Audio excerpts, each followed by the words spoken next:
How's it going, everyone? I'm Nick, and you're listening to episode 4 of RSA Radio. Today is May 4th, 2018, Star Wars Day, and I hope all of you out there are having a great time playing Star Wars games, rewatching your favorite moments in the saga, dressing up as your favorite characters, or maybe even clashing blades with fellow fans of the sport of combat saber dueling. As a special treat, in this episode, I will, along with a guest, talk about something many of us have struggled to find out, and that is, what is the best way to start a new lightsaber club? This episode will be filled with advice on that topic, and it is something many of you have emailed me about. Granted, starting a group and bringing local duelists together can be tricky, but it can also be tremendously rewarding. A directory of all of the topics discussed in this video will be included in the description below. Feel free to use the time codes there to jump to the topic you want to hear about the most. The Rogue Saber Academy provides several tools to help you start and run your club. Our book, Master the Combat Saber, has a chapter dedicated to common mistakes to avoid, and another all about starting your own saber club. In fact, the entire book is filled with lessons you are free to use as you build your group curriculum. Adding a free listing of your organization to the Duel Finder map is a great way to let the community know where you are and how to reach you for more information. You are also free to use our training videos as you develop your own program. Helping me cover this topic will be my guest, Rich Glover. Rich is one of 3 High Council members for a new dueling combat saber group in Las Vegas, which began in January this year. The council contains 2 black belts in Taekwondo with over 30 years combined teaching and competitive experience. Rich is a sword practitioner with over 20 years of practice in a variety of styles of swordplay, from Japanese bokken to HEMA, saber, rapier, and side sword. He is competing in the Saber Legion 3 tournament in August of this year and recently trained with San Diego Sabers last month. If any of you are in the Las Vegas area, be sure to check out Rich's new group. I'll be sure to add a link to more information in the description, along with a link to his duelist card, as he also goes by White Knight in the Duel Finder System, even though I've been mistakenly calling him Wit Knight this whole time. As a quick side note, if any of you out there would also like me to help spread the word about your lightsaber group or training program, send me a message and I'll be happy to bring you on. Before I bring Rich on, I actually have a few quick and exciting announcements from the Rogue Saber Academy. To start off, I have a special announcement about a new project. I'd like to say that the advice and feedback we've received from you has really been helpful. For the month of May, I and my colleagues will be working on making the forms of our website more user-friendly, especially on phones. We are working behind the scenes to make things more streamlined so that more people can use our system with ease. This includes the forms you'll use to invite others to spars and duels, and also create follow-up reports for past events. As of today, the RSA will have 5 training video lessons up on YouTube, and you can expect the next to go live this Sunday. I met with our governing council, and we agreed that we can guarantee that you good people will get at least 1 video every weekend until all 66 lessons for the first 5 steps in our Form 1 techniques are all uploaded. Thank you everyone for your patience and support, and I hope these videos open the door to some extra training for many of you. And for those of you beyond the reach of clubs and dojos, I hope they can provide you with the important training for which you have been searching for some time. On Saber-Day, the war points for the 3 clans of the Rogue Order all automatically zeroed out to usher in the new year of clashing blades, community service, and friendly competition around the world. The 2019 Clan War was started off as Ich from Germany found all 33 secret holocrons hidden on roguesaber.com and other sites. She is officially the first to do so and earned 20 war points for the Warriors, along with many other secret awards. Congratulations, Ich! I hope I'm saying your name right. The Keepers of Balance earned 200 war points as Revan XP and Sibris Dracul joined that clan, giving them a good lead. The Keepers won the last 2 clan wars, so it falls on us and the Guardians and Warriors to put them in their place. I look forward to seeing how this year plays out.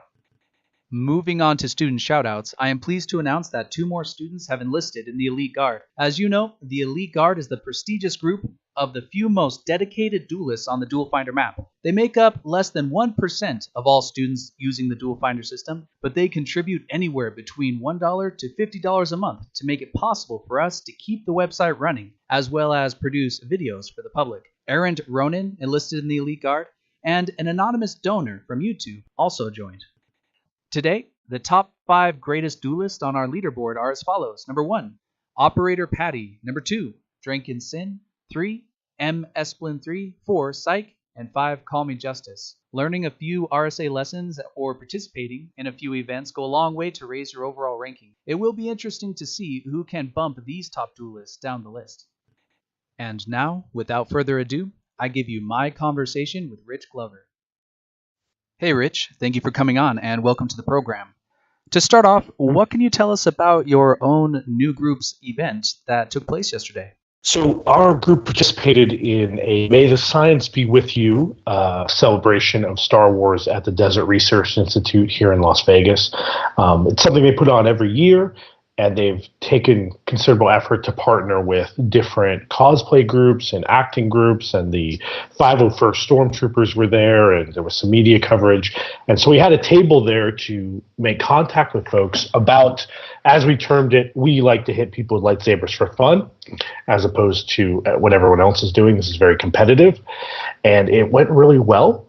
We circulated over 100 brochures, got a lot of people signed up on lists, circulated a lot of the Duel Finder flyers for Rogue Saber, and people seemed really excited about that. Hey, I definitely appreciate that. And I'm glad to hear that the 501st guys came out. They're pretty awesome. Yeah, they were fantastic. They came over and they had a conversation with us about our contraband lightsabers, and everyone was laughing up about it. It was great. Yeah, that's pretty outstanding. And it's awesome that you were able to promote your group at such an event. That's a really good move. My next question for you is, why would you say do people start saber clubs? I think everyone just loves to use lightsabers. There's no doubt about it that it's in the conscious of our society now because of the effect that the films have had, and people want to do that. But I also think that there's quite a large sword renaissance sort of happening in the last decade where HEMA people have put together old live steel material. There's a lot of interest in fencing. There's stage fighting groups that are starting to show up. UNLV even has a stage fighting class. I actually met the director of that yesterday. And he's going to hook me up with some people at Combat Con, which is where the Saber Legion's tournament's going to be here in Las Vegas in August. But why they started is I think people just want that interaction. They want that competitive learning environment where they can use swords. I also think they're looking for safety, and people who have sought through how to do this are definitely at the forefront of kind of getting the sport to happen, but also making people feel comfortable in doing that activity. And I think there's also, there's definitely an interest in fitness, interest in doing something exciting. I think the same thing that attracts people to martial arts attracts people to this, is they get to go do something physical. It's fun. They get to learn skills that they maybe fantasize about, but also can have fun competing in. And I think that that's a big component for people who want to do the dueling side of the sport, is that they're really looking for people, like-minded people to have fun with and test themselves against and learn from. Yeah, I think you're right. In fact, if you look at just the history of melee warfare, I'd say that the best weapon to carry onto a battlefield, at least the most versatile one, is the sword. You know, it's defensive, it's offensive, and it has terrific mythological attachment to it. I would argue that the sword is the best weapon from history, and the lightsaber is the best version of the sword. Yeah, no, absolutely. And you know, sword techniques tend to be very beautiful. They tend to be very appealing to the eye. There's an aesthetic in sword play that doesn't exist with bow staff or kali sticks or war clubs or axes. I mean, those things can also look great, but I think swords are in sort of the subconscious of what we want to do. And it's fun. I mean, what kid walking through a forest or woods sees a stick, doesn't pick it up and pretend they're sword fighting? It's something that it's in us. It's deep in our subconscious. I agree, and I think we can all relate to that to some degree. We see the heroes on the stage, and we want to emulate them. And more often than not, these heroes are wielding the iconic weapon of the hero's journey. And you remind me of how I got started, actually. I got started in a stage performance group in high school, and they taught us how to stage fight, and ever since then I've been hooked. My next question is a big one. Say someone is convinced that they want to start a group. What are some of the important benefits and costs that they should consider? Obviously, there's going to be some marketing costs. At some point, you're going to have to bite off flyers. You're going to have to bite off a logo design, whether you pay for it or use a free resource or someone you know builds it. Like, you're going to have to identify the group. And one of the first steps that I think everybody needs to take when they're going to try to form a group is, what is the purpose of your group? Is it to explore the sword play? Is it to put on demonstrations? Is it to set up a league or a dueling scenario? You need to have a clear objective of what your group is going to be about. In our group, Sin City Sabers in Las Vegas, we have two main tracks. We have an adept path that's more forms and kata and technique and bettering yourself and learning the proper use of the weapon. And then we have the duelist track, which is the competitive event. It's how do I use this in sparring competition and real combat, and you're effectively fighting other people all the way through the steps of your training. And those tracks, I think, appeal to the two kinds of people that are interested in doing this, which is the how do I do it right and how do I do it effective. And those scenarios, I think, have to be addressed early on because they're going to help define the cost scenario. Because if you're going to start a dueling group, you're going to need safety gear. You're going to need helmets. You're going to need hand protection. You're going to need forearm protection. There's going to be some investments. And either the people starting the group have to assemble enough to get people going, which can easily set you back a couple $100, which was our initial investment just in fencing helmets, which I recommend the Saber style of helmet. It has more head protection than a traditional rapier fencing mask does, which is beneficial when you're hitting it with a polycarbonate blade. And hand protection is absolute must. I mean, you're going to get your fingers knocked up. Your knuckles are going to take some hits. That's the truth. I think we've all been there where we've had our fingers crunched under a blade. The other day I was watching the behind the scenes footage for the making of episode 1, episode 2, episode 3. And it's so funny to see those actors just cry out in pain as while they're practicing, their fellow actor accidentally smacks them right on those fingers. Yeah, no, absolutely. And they were using graphite rods, which are effectively solid. I mean, getting hit with one of those or even a hardwood dowel hurts a lot more than polycarbonate. That's one of the advantages too. I would say your initial cost is you're going to need to get some polycarbonate blades. The hilt cost, the electronics, all of that can be displaced later when you're starting a group, but you got to have those polycarbonate blades. They're very durable. We've had a lot of luck with the Kyber Light Day blades because they're colored. They look great in the sun. People can get excited about them. They come with a lifetime guarantee. They're made of a polycarbonate plastic blend. They're really super amazing in that way. We haven't broken any. Actually, can you give the people listening a little bit of information on where they can get those colored blades, those day blades? Because I know Kyber Light provides them, and I think Saber Forge also has them for sale. Do you know of any other places where people can pick up those day blades? You can get day blade polycarbonate from Custom Saber Shop also, and they do sell the tips that are also colored in the rounded variety, which is another thing that you're going to have to address if you're doing a dueling group is, are you going to allow bullet tips or are you going to only allow rounded tips, and how are you going to enforce that? The bullet tips are significantly more dangerous when it comes to thrusting techniques, and chest armor and leg armor becomes an immediate need if you're going to use the bullet tips. Most of the competitions I know, you cannot use bullet tips. So that's another thing to consider if you're going to start a dueling group, is if you just start with rounded tips, you're far ahead of the curve in adapting to the organized tournaments. And then for the other side of the track, for people that want to do forms and demos, you're going to need to look at having hilts that really look good, because that's going to be a big part of your presentation. Whereas with the dueling track, honestly, if you get some Valencia pipe and wrap it with tennis grip, and you can slot in a 1-inch Kyber Light blade or Ultra Saber blade or Saber Forge Infinity blade into those with a retention screw, I mean, you can get yourself started with a $10 hilt if you can go to Home Depot and cut up some pipe. That's another option for people that want to get started is if you have a variety of blades and you come up with some cheap hilts that are wrapped, you can get people training and you can get people dueling and you can get engaged in the sport for a very low cost point. Because the barrier to entry can be very high if you're going to start with a Saber Forge product, for example. They're amazing products. Yeah, they really are. But can you talk to our listeners a little more about how to make those DIY starter lightsabers? Yeah, so we've experimented with a variety of things from irrigation pipe to metal pipe, so on and so forth. What we found is the best all-around option is what's called Valencia pipe.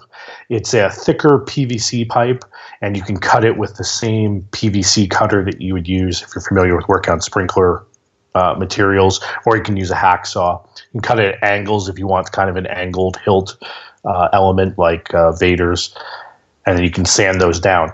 Valencia pipe comes in a 1-inch variety, and which is actually the internal dimension is 1 inch, which means that any of the 1-inch blades that are on the market will slot into it perfectly.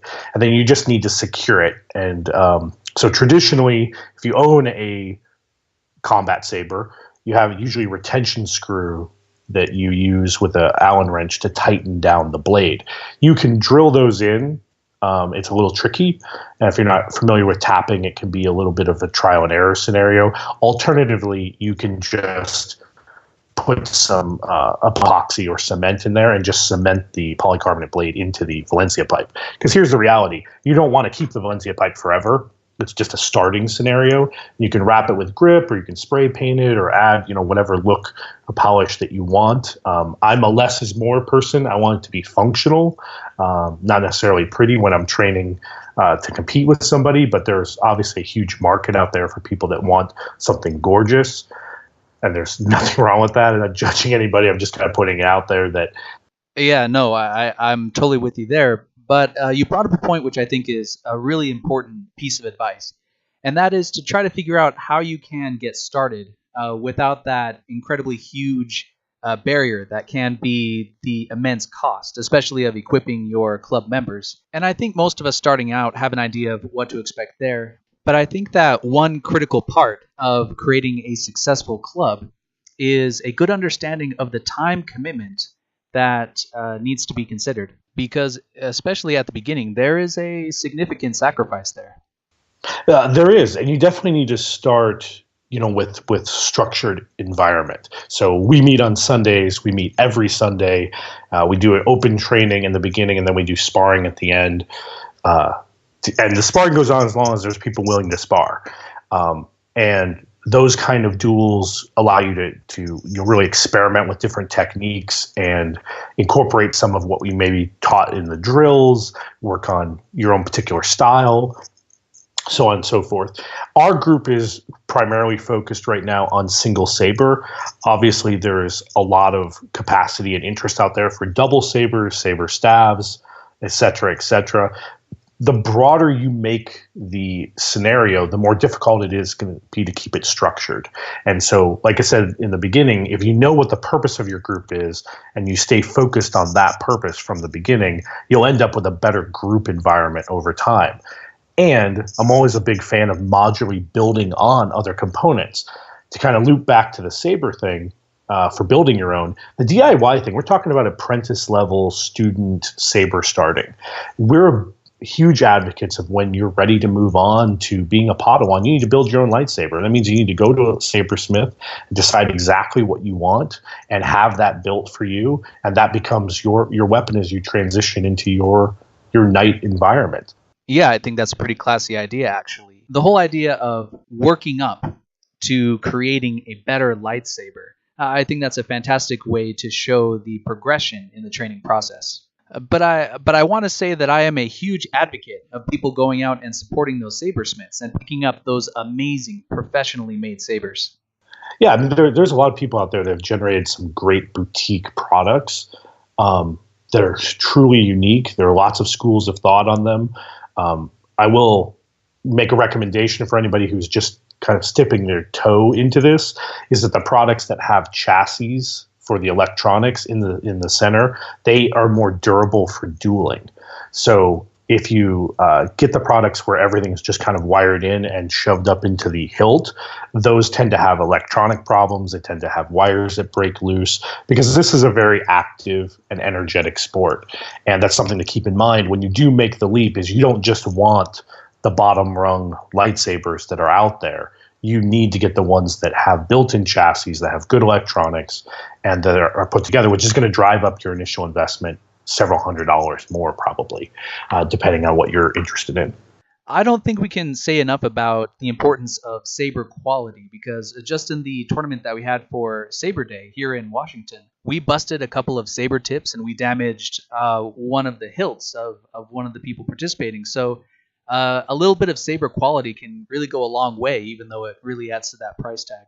You mentioned before the importance of having a clear purpose for your group, and that's actually in my notes of something that I wanted to cover. We really can't say enough about how important it is that your group has a clear purpose and direction. Yeah, one of the significant challenges that starting a group is going to face is who's going to be the leader. Ultimately, the person with the most passion, drive, and knowledge is going to end up making decisions. And that person should help balance the starting agenda in the beginning. However, I'm a huge advocate of people who are in a democratic scenario. So I want people to feel like they're all equals, especially if you're starting a group. Unless you have somebody who clearly has higher level expertise and skill with teaching, you're going to have a ramp up scenario where you're going to be exploring different avenues, different fight styles, different environments. And if you start out with a more level structure where everyone's kind of equal and learning together, the group will organically grow. And you'll find out that you don't have as many conflicts, interpersonal conflicts, in the relationships as the group grows, because you are a group of people coming together for a purpose. And you're going to share and you're going to lead, and someone's going to end up taking the reins. San Diego Sabers is a group that I've spent some time. They have a fantastic podcast as well, and they circulated a document about how their high council is structured, which is on 3 people. It's always 3. And there's a lot of beautiful value in their description of why their organization works and how 3 people can make balanced decisions together without running into a scenario where you have one person who maybe is more ego-driven, or another person who has more experience and they sort of want to take control. You end up with no power struggle if you have 3 balanced people. So when you're starting a group, that's something I recommend, is decide who the leadership is going to be and displace it so that it's not all in one person, so that there are people collectively working towards that objective once you figure out what it is. And now I know you only have a few minutes left, but I wanted to ask you what your thoughts are on this. If someone is thinking of starting a saber club, but they're not sure if that is the right option for them, what are some other things they could do to maybe find what they're looking for? Well, I think getting out there and exploring things like Rogue Saber Academy, for example, are ways to contact other people. I will tell you that every person I've reached out to, from San Diego Sabers to, I was just having a Facebook conversation with Craig Page, who was one of the New York Jedi individuals very back in the beginning. Everyone's very fantastic about having conversation. And if you ask questions, if you find out people's names and you reach out to them privately on Facebook or email, a lot of people will respond. And they want to support the enthusiasm of the group. So ask around. Don't be afraid to put yourself out there. Do be mindful of the intellectual property that's out there. The New York Jedi are no longer called the New York Jedi because they put Jedi in the name. And that's something to be aware of, is that you don't want to use the Star Wars licensed material as you're starting your group. That's going to put you in a very precarious position. I'm glad you brought that up, because that is something that I wanted to talk about today. Because when we start groups and we invite our friends and we open it up to the public, we may run into some legal liability issues. For example, if someone joins your sparring club and they break their finger, they could hold you legally responsible, having a waiver, something that they sign, basically saying that they will not hold you responsible in the case of an injury or accident. That can really go a long way. I think the waiver scenario becomes critical at any moment where there becomes financial consideration, right? So if you believe that you're heading towards a funding or a donation system, or you're going to be selling things in order to perpetuate the group, you've got to have those legal scenarios in place.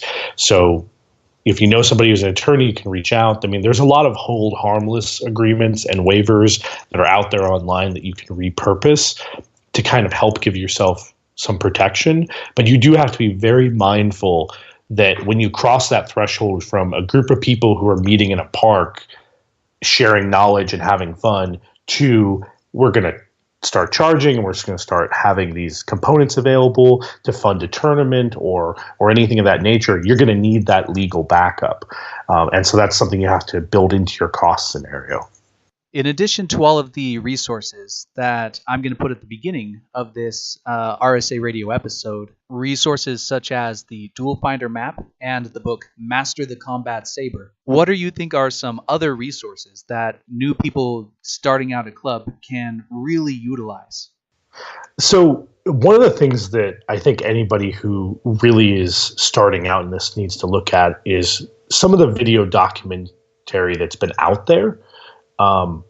About different lightsaber forms and different scenarios. I mean, you have Terra Prime, you have Bendu, Lightsaber Group, BENDU. He has a fabulous group of videos that explain all the different forms and styles and what the purposes of those are. There's also the Jedi Path, and let's not ignore the canon resource that effectively lays out lightsaber training in existence. If you can get yourself a copy of the Jedi Path, there's a lot of good material in there. San Diego Sabers use that to create the overview of their program. And then they layered in all the different martial arts elements. But there's also HEMA. So historic European martial arts has been around for over a decade. I actually don't know its origins, but I do know that there's a diverse group online that have made videos and made resources available where they've taken basically old dueling texts and tried to recreate those dueling arts, everything from side sword to dusok to a whole plethora of things that I haven't even heard of before getting into HEMA. And the videos of the drills that are out there can be very, very helpful for a group, because you're going to need something to do in an organized manner. And not everything's going to be form work. Not everything's just going to be sparring matches. You're going to want to look at application and technique and try and figure out what moves, which blocks are you going to utilize, so on and so forth. And there's a ton of HEMA, HEMA material that's out there. And I highly recommend anybody who's interested in trying to form a group to look at those, look at the ones that they like, figure out which styles of swordsmanship they think are most beneficial with their lightsaber, and then start using those drills to build out their training. Now, let's not forget the Book of Sith, right? we always talk about the Jedi Path, and I really put it to good use as I developed Master the Combat Saber. But the Book of Sith has some really good advice as well. I mean, both of these books are amazing and filled with so much mythology and creativity that I really give kudos to whoever can take these ideas and innovate them and implement them into a practical program that yields amazing maneuvers and techniques that can really turn the tide in a spar. You know, the other thing that's out there that a lot of people don't talk about is there's organizations like the Temple of the Jedi who have sort of religious philosophical doctrines based around the ideas. They've taken the Jedi code and they've explored it in a variety of different ways. There's a lot of good mental and philosophical material that exists there that can be cribbed into a group based on whatever their individual philosophies are. And one of the things I think the sport needs is more mental discipline, to be more overt, because there's a lot of people that will teach you how to do flourishes. They'll teach you how to do certain blocks and attacks. They'll teach you how to break down a fight. But there isn't a lot of, why are we doing this? How do we become better people? How does this make my life better? Conduct and activity that's happening publicly. I think it's happening in a lot of groups, but that's not happening online. And it's kind of hard for any group to start incorporating that if they don't have a doctrine or an idea. And there's a lot of good material at Temple of the Jedi that you can look at if you really want to get into the philosophy of why we're doing this. I totally agree. That is a major part of this sport. It reminds me of something that I researched while learning about Kendo, and that's the idea that the sword has one purpose, and that purpose is to destroy the ego. And that manifests itself in a couple of ways. You'll either be destroying your opponent, you'll be cutting down a foe, or you will be destroying the negative aspects of your own ego, which is kind of a Buddhist idea. In other words, the sword should be a tool for war, but also a powerful tool for the refinement of your own character. And this is a message we see all across the board in every culture that has a martial tradition with the sword. If you think about it, these people who carried a sword, they had the power of life and death right at their fingertips, and it was up to them to decide when to use their sword and when not to use their sword. So it makes sense that immediately creates the necessity for a moral system, for moral instruction. Absolutely. I'd agree with that 100%. Now, unfortunately, we're both running short on time, but I wanted to get your thoughts on one last thing, and that's, what advice do you have for these new group leaders on how they can interact with other groups in a positive way that can really build the sport? Well, so I think one of the things that organically is starting to happen is some groups are starting to grow together and share ideas and kind of come up with a whole philosophy and way of doing things. Best tournament rules are starting to be figured out. Best safety practices have definitely been figured out by a lot of people through sharing and interacting. I will say that I feel that everything you can ever want to know about making your own lightsaber is there. You just got to look for the right forums to get the information, and it's out there. But positive interaction between the different groups is critical to the growth of the sport. It can't become an exploration of the original Karate Kid film where you have one group of bad guys and another school of good guys who don't get along and they have to sort it out in the tournament, right? That's the exact thing that the sport does not need. It needs more unity. And I think as people talk and share ideas and the leaders start to come together more and more, it's going to organically come together. The Saber Legion's putting on their tournament here in Las Vegas, like I mentioned earlier, in August at Combat Con, which is a huge HEMA event anyway. So if you're interested in swords and you're coming to Las Vegas in August, is definitely a thing to check out. But there will be probably several dozen lightsaber people coming together to compete at that tournament. And they're coming from all over. I know a handful from my different connections on Facebook that are interested in coming. And I think that there's going to be an opportunity this year to try to bring those groups together and maybe build some sort of a platform to share ideas. Because one of the things that I strongly believe is the only best version of Shicho or best versions of Makashi or best versions of Suresu or any of the other forms are going to organically figure themselves out as more people become involved with them. But until you can canonize and codify all of these different methods of swordplay and can bring them together so they can be compared to each other, we're not going to figure out what that one best version looks like. And my belief is that organically it's going to figure itself out. And by positive sharing, positive teaching and training, testing yourself against other people in a safe, constructive environment, that's how we're going to figure out what the best analogs from the real world are, but also at the same time, how to best present these individual forms to the masses so that people can learn them. And on that note, we will conclude this episode of RSA Radio, and I hope that the information here was helpful to all of you listening, and hopefully we'll see a lot more groups and clubs pop up on the Duel Finder map. And a big thank you to you, Rich, for coming out today. No, I really appreciate it, and I'm part of Rogue Saber, White Knight with 2 T's is out there. I'm sure it'll be linked in the show notes, but also I'll be making some comments on this particular radio broadcast. And anybody that wants to get in touch with me or learn about these other groups or these other links, I'd be happy to share that information with anybody who's looking to grow and figure things out. Sounds good. Thanks again, and take care. Thank you, sir.